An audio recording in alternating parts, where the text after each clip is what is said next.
Shalom Ouvracha, mes chers amis. Avec l'aide d'Akadosh Baruch Hu, eh bien, on va pouvoir savourer 3 belles pépites pour cette parashat Naso. Alors, j'aimerais commencer, même si c'est pas l'ordre chronologique de la parasha, avec la bracha, la fameuse bracha que l'on dit quotidiennement, la Birkat Kohanim, la bracha des Kohanim. Juste à titre d'introduction, c'est connu que des grands du peuple juif disaient, nous parcourons des kilomètres, voire parfois même des centaines ou des milliers de kilomètres, pour aller voir des kivrei tzadikim. Et pour demander des ségoulottes à toutes sortes de grands de la génération.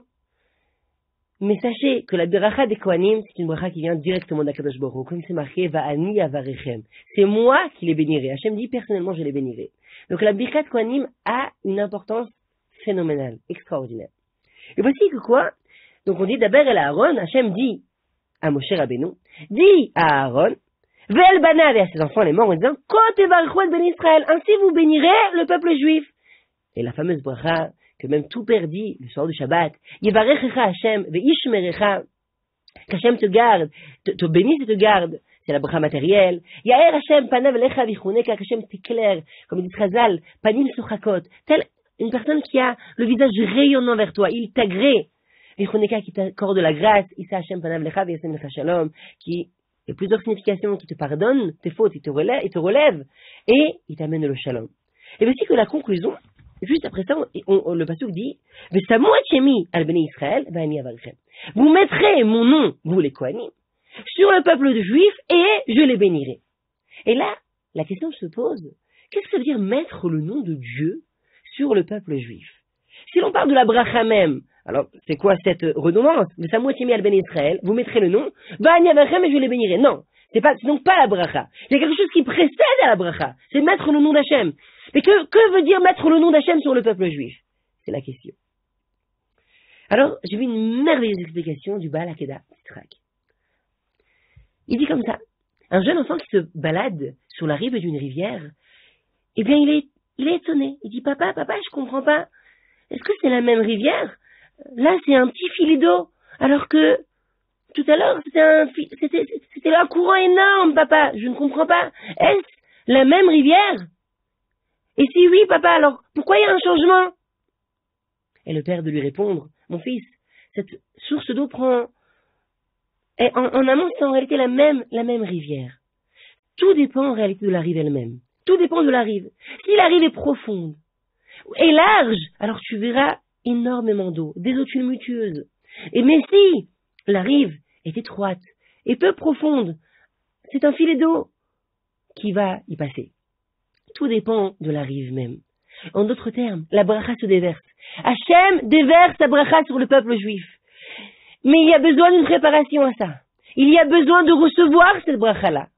Alors il y a ce qui s'appelle, c'est le dernier mot de la bracha, le shalom. Le shalom, c'est le réceptacle. C'est ça que dans la Hamida elle-même, dans le Shemona Esrei, lorsqu'on prie, on finit avec la dernière bracha, c'est sim shalom, mais le shalom. Parce que le shalom est le réceptacle de la bracha, de la bénédiction d'Akadosh Baruch Hu. Mais à l'échelle individuelle, il y a encore quelque chose à travailler. Au niveau de l'individu, il doit travailler dans quelque chose pour avoir la bracha d'Akadosh Baruch Hu. Quelle est cette chose-là? Quel est cet élément-là? Et voici que nos sages nous disent que les Kohanim parcouraient Eretz Israël. Ils étaient dispersés au sein du peuple juif. Ils n'avaient pas une nachala, comme tous les autres tribus. Ils n'avaient pas une terre bien définie. Et ils étaient là en train de diffuser la Torah et le nom d'Hachem. Diffuser le nom d'Hachem.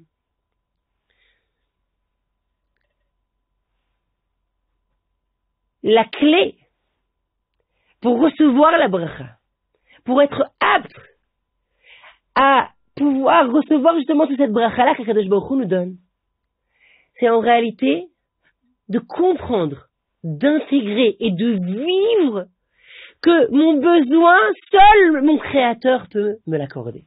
Je répète, la clé pour avoir la bracha et pour maximaliser ce potentiel de bracha qui est en train maintenant de tomber sur moi, de se verser sur moi, pour le recevoir, c'est de comprendre que je suis uniquement dépendant de toi, Ribono Shel Olam.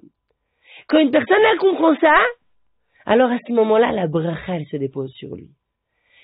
C'est intéressant que la tfila, en yiddish, on dit davnen. Et en Allemagne, le mot davnen voudrait dire apprendre. Et là, les Baalei Moussar expliquent qu'en réalité, c'est un apprentissage, la tefila. Quand je dis Ata chonen le adam da'at, Hachem, c'est toi qui donnes le da'at, c'est toi qui donnes la sagesse. Alors là, maintenant, je dois intégrer et vivre que toi, Ribono Shel Olam, tu donnes la sagesse. Tu donnes la sagesse. Ça veut dire qu'une personne, elle peut traverser la rue, elle était petit pêche, elle avait un QI, manque la normale, et hop, elle arrive, elle est différente. À quel jour c'est toi qui donnes la sagesse. Quand je dis Rifaenu, quand je demande la refoua, quand je demande la guérison, Hachem, c'est toi qui as la clé de la refoua. Mais le docteur dit, c'est toi qui as la clé, je suis dépendant de toi, Ribono Shel Olam. De toi, je suis dépendant.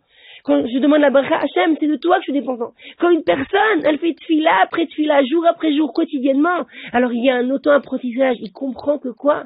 Qu'il est dépendant du Créateur. Ce sentiment, ce feeling de dépendance, c'est la clé pour recevoir la bracha, pour pouvoir profiter de la bracha qui se déverse sur nous. C'est ce que dit le pasteur. Ils mettront mon nom sur le peuple juif et je les bénirai. Ça veut dire quoi, mettre mon nom? Ils répéteront les Kohanim sans cesse le nom d'Hachem. Hachem te bénira au niveau du matériel. Yael Hachem te bénira au niveau du spirituel. Issa Hachem, le nom d'Hachem sera toujours sur les lèvres des Kohanim. Et vous comprendrez, vous réaliserez que seul Akadosh Baruch Hu, le maître de l'univers, le maître du monde, peut m'accorder ce que j'ai besoin. Ma bracha, elle pourra se déverser. Si mon nom il est au sein du peuple juif, si mon nom rentre parmi vous, si vous comprenez, si vous intégrez, si vous vivez ça, alors ma bracha pourra se déverser. Qu'on le soit zouché. Alors, maintenant une deuxième pépite, et là on commence avec le début de la paracha. Hachem parle à Moshe en disant Naso adrosh bnei Gershon, gam em levet avotam le mishpechotam. Dans la paracha de Bamidbar, on a fait le compte du peuple juif et une partie de la tribu de Lévi. Dans la paracha de Naso, la paracha qui suit, Akadosh Baruch Hu demande à Moshe Rabbeinu compte la famille de Gershon, la famille de Gershon. Le mot compter ici s'exprime par Naso. Naso veut dire aussi élève, élève. Les maîtres chassidiques, ainsi que Rabbi Yaakov Abu Hatzera, le grand-père de Baba Saleh, j'ai vu cette explication merveilleuse ici dans la paracha. Un élève à moi m'a montré. Naso edrosh bnei Gershon. Gershon a aussi, ici, illusionne à quelque chose. Gershon vient du mot Gershon. Hachem m'a renvoyé. Ça fait allusion à une personne qui a ce sentiment-là d'être loin d'Akadosh Baruch Hu. Mais il n'a pas ce sentiment-là parce qu'il a des illusions. En réalité, il a ce sentiment-là car réellement il a fauté. Réellement il a fait des avérotes. Et celui qui fait une avéra, c'est marqué que quoi? Qu'il met un massar. Il met ici une barrière entre lui et Akadosh Baruch Hu, entre Akadosh Baruch Hu et lui. Il s'éloigne d'Hachem. Il s'éloigne. Dis Akadosh Baruch Hu à Moshe, Naso Eretrosh bnei Gershon gamhem. Même ceux qui se sentent éloignés, même ceux qui sont vraiment éloignés, élève-les, Naso, élève-les. Et les maîtres chassidiques de dire que cette paracha, en route c'est la reste en tout cas, elle apparaît après Bamidbar, après Matan Torah. Il y a certaines personnes qui se sentent, waouh, je suis passé à côté de la plaque, j'ai pas réussi à profiter de Matan Torah, de Shavuot, le don de la Torah, je suis encore loin. Dis Hachem, non, à Moshe Rabbeinu, il n'est pas trop tard. Nassol, élève la tête, élève le menton, le kabod de ceux qui se sentent loin. Ils ont eu une chance. Quelle chance? La tchouva. Et Rabbi Yaakov Abu Hatzera, il explique tout ce passage-là avec la tchouva. La tchouva, en réalité, la plus belle des tchouvas qui s'appelle la tchouva me'ahava. Une tchouva par amour. Tu es mitgagea. Tu dis, Ribono Shel Olam, comment j'ai pu t'abandonner? Comment, Kadosh Baruch Hu, j'ai pu m'éloigner de toi? Comment je n'ai pas pu écouter tes commandements? Je me sens pas bien loin de toi. Papa, je veux être à tes côtés, je veux être avec toi. Comme c'est marqué, ou Avicha, Kanech Hachem, c'est notre père. C'est un pasuk, Hachem, c'est notre père. Hachem, il a un lien de parenté avec nous.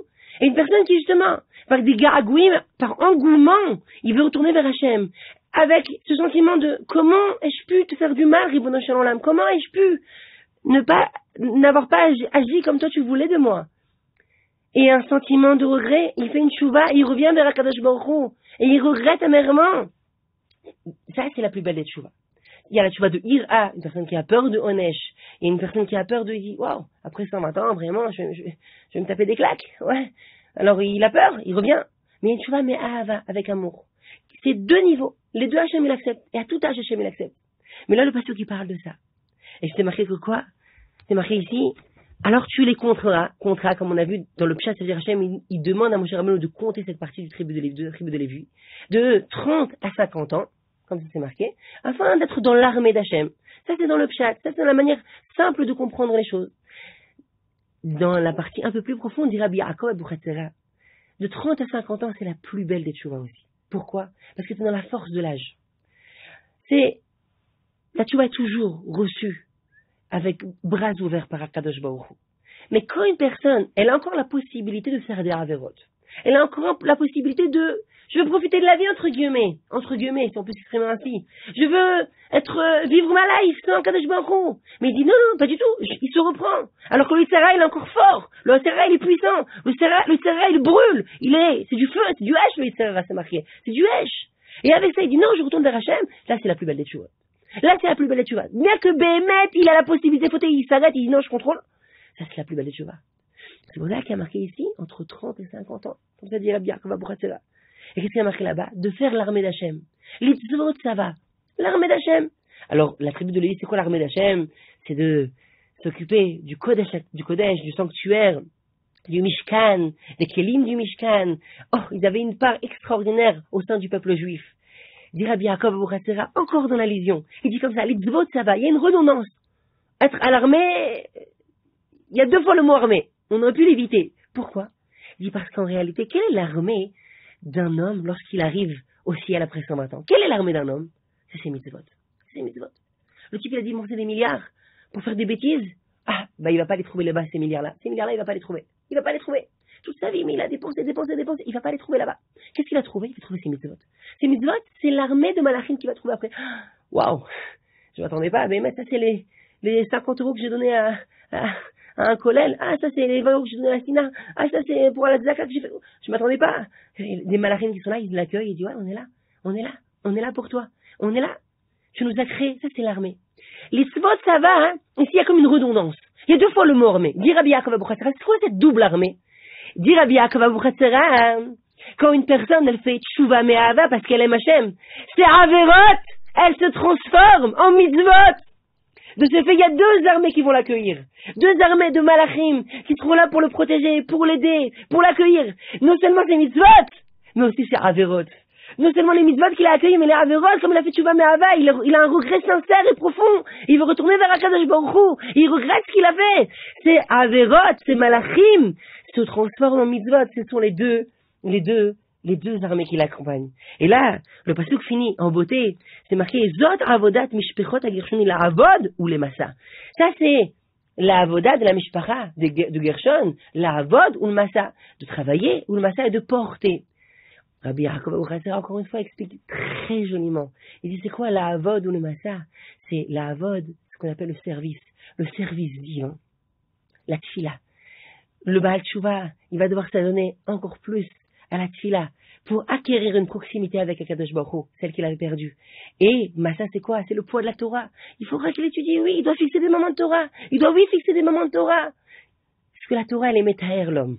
La Torah, elle élève l'homme. La Torah, elle purifie l'homme. On va juste finir avec ce que le Noam Elimelech, un des grands maîtres chassidiques, disait, Rabbi Elimelech de Lijensk, il disait comme ça, Hachem s'est empressé de sauver le peuple juif avant qu'il ne sombre dans la 50e porte de Touma, le 50e niveau de Touma, d'impureté. Hachem s'est dépêché en Égypte. Waouh, ils sont en chute libre. Ils sont en train de sombrer dans un puits sans fond.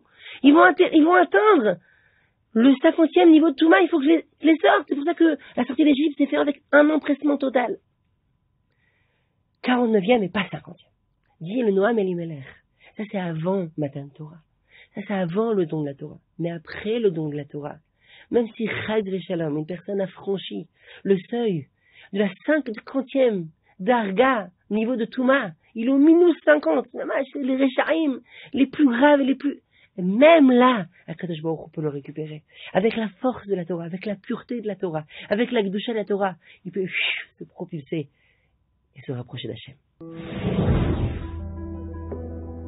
Enfin, une dernière pépite, Dans la paracha, on voit deux sujets extrêmement intéressants.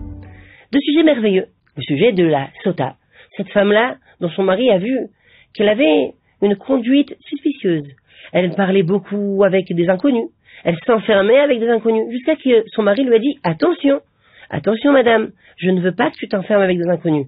Chas v'shalom, tu peux arriver à faire une avera extrêmement grave. Car l'adultère est une avera extrêmement grave. » Et la femme, cette femme-là n'a donc pas écouté son mari. Elle s'est quand même enfermée.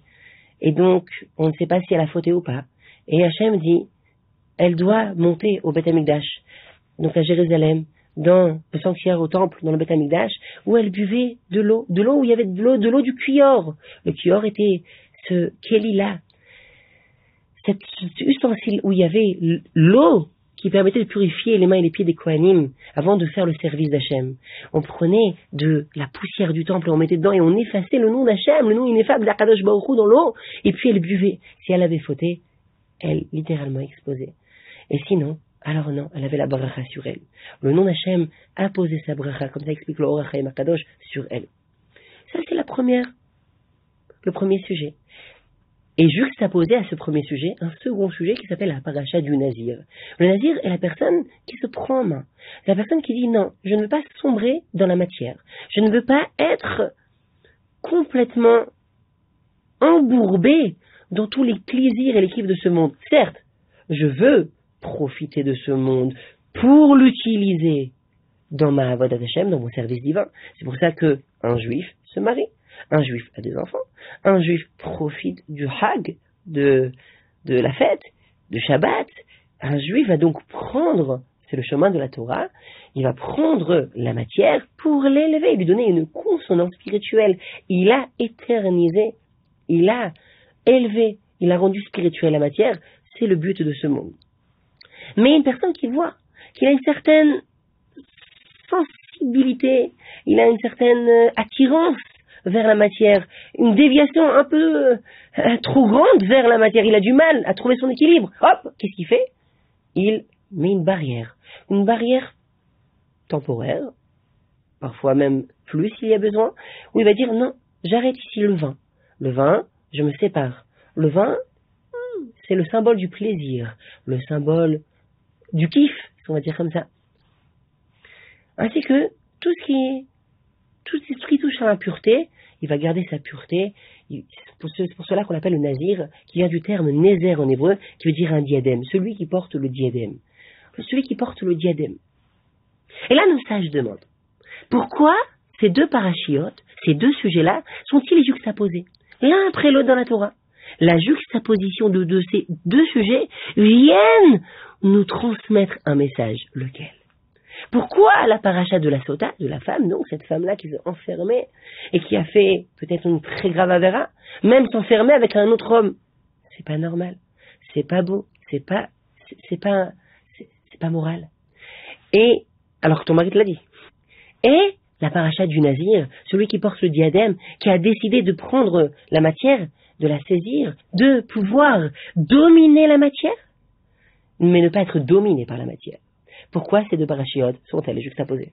Et là, nos sages nous disent quelque chose d'extraordinaire. L'omar lecha, pour te dire, nos sages, j'ai kol haroé sota bekilkula yazir asmo minayim. Tout celui qui est maintenant dans le temple, dans le Beth Amikdash, et il voit la sota, cette dame-là, dans sa déchéance la plus totale, elle a, comme on dit en anglais, l'archouma, elle a l'archouma. Devant tout le monde la regarde, elle est tombée bien bas, elle a fait un acte, un crime d'adultère. Et bien, qu'est-ce que tu fais? Quelle doit être la réaction? Yaziratmo minayayin. Se séparer maintenant du vin. Pourquoi? Parce qu'en réalité, il faut être beaucoup plus intelligent et voir beaucoup plus loin que le bout de son nez. C'est pas, la Avera ne se présente pas comme ça devant toi. Oh, aujourd'hui j'ai envie de faire une Avera. Non, du tout. Elle va se présenter doucement par quelque chose de moutard. Mais quelque chose qui va t'amener, c'est la technique du Yetzerara. Comme c'est marqué dans Pirkei Avot.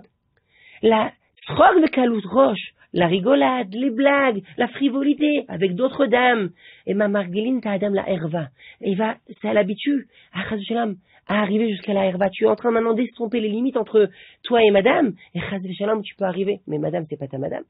Madame, c'est pas ta madame. Oui, toi, tu as madame Bensoussan avec monsieur Bensoussan. D'accord? Et tu laisses madame Benlolo avec monsieur Benlolo. D'accord? Donc, le sroc, la caloute roche, le vin, sont des éléments qui vont faire estomper les barrières pour arriver, khalila dechas, à une avera beaucoup plus grave. Toi, tu dois voir beaucoup plus loin que ça. Tu dis, si c'est ça l'élément qui amène la personne à faire une avera, alors je me sépare de cet élément-là. Ah, mais cet élément-là n'est pas une avera.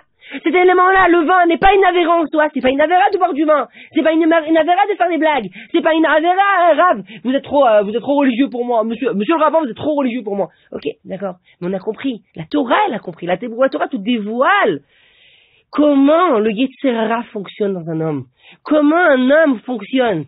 Comment un homme fonctionne. Doucement, doucement. Ça va jamais être une attaque frontale. C'est pour ça que toi aussi, tu dois voir plus loin que le bout de ton nez.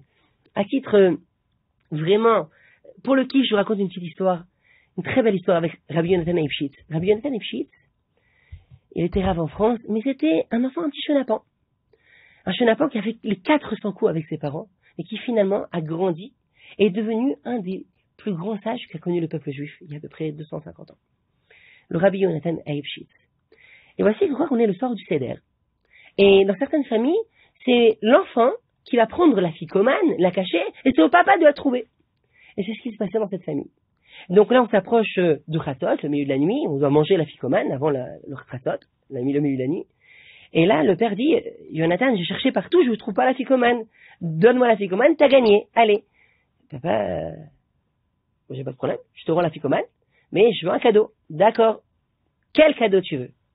Papa, j'ai bien réfléchi, je voudrais un costume, papa, ouais, c'est ça que je... Un costume? À l'époque, le costume ne s'achetait qu'un hatam. D'accord? Un jeune marié pour la choupa. Mais on n'achetait pas des costumes aux enfants. Il dit, non, Jonathan, c'est trop. Demande-moi autre chose, mais pas ça. Il dit, non, papa, j'ai bien réfléchi, je veux un costard, c'est ça que je veux, papa. Il fait, non, mon fils. Bon, alors, ok, non, papa, il n'y a pas de costume, il n'y a pas d'afficomane, alors il n'y a pas d'afficomane.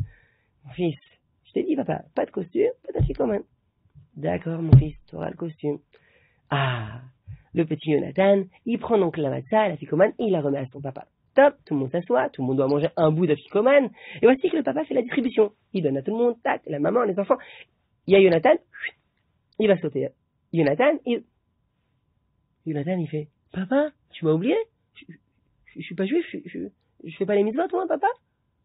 Qu'est-ce que le père dit? Jonathan, tu dis non sur le costume, et t'as la ficomane. Jonathan le regarde, l'enfant, il met la main dans la poche, il fait, papa, je savais que tu allais dire ça. Extraordinaire.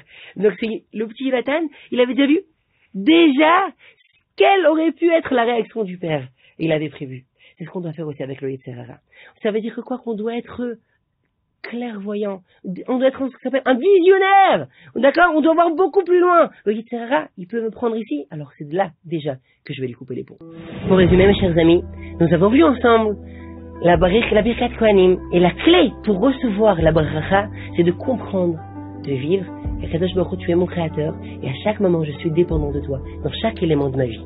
Pour la sagesse, c'est toi qui l'accorde. Qui peut me l'accorder à part toi? S'il te plaît, Kadosh Baruch Hu, je suis dépendant de toi. Accorde-moi la sagesse. La richesse, Hachem, envoie-moi la paranassa, s'il te plaît. Il n'y a que toi, tu es la source. La réfoua. Et ainsi de suite.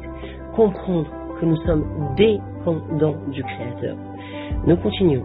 Nous avons vu ensemble le très beau Dvar Torah du Rabbi Yaakov ben Hatzera qui dit que quoi?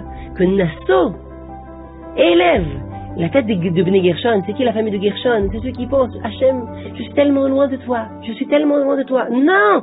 Tu as, oui, une possibilité de retour. La tchouva. Comment? Torah et Tfila. Et oui, tu seras gagnant sur tous les points. Tes avérotes se transformeront en mitzvot. Tu retrouveras cette proximité avec Hachem. Et tu pourras vivre une vie de bonheur, une vie de lumière auprès d'Hachem. Enfin, nous avons vu le message de la Torah. Pourquoi la femme sauta ce sujet-là dans la Torah? Eh bien, juxtaposé avec le sujet du Nazir, pour nous dire que lorsqu'une personne voit la conclusion, le résultat de tout un procédé, alors qu'ils n'attendent pas la fin du procédé pour se séparer. Non, sois chacham. Lorsque tu vois un engrenage qui pourrait éventuellement t'amener vers Chas Shalom des Averot, arrête-toi bien avant. Le vin, ou des blagues, ou certains plaisirs terrestres qui peuvent Chas Shalom t'amener des Averot bien graves. Sois chacham. retire-toi bien avant. Hachem vous aide. Shabbat Shalom.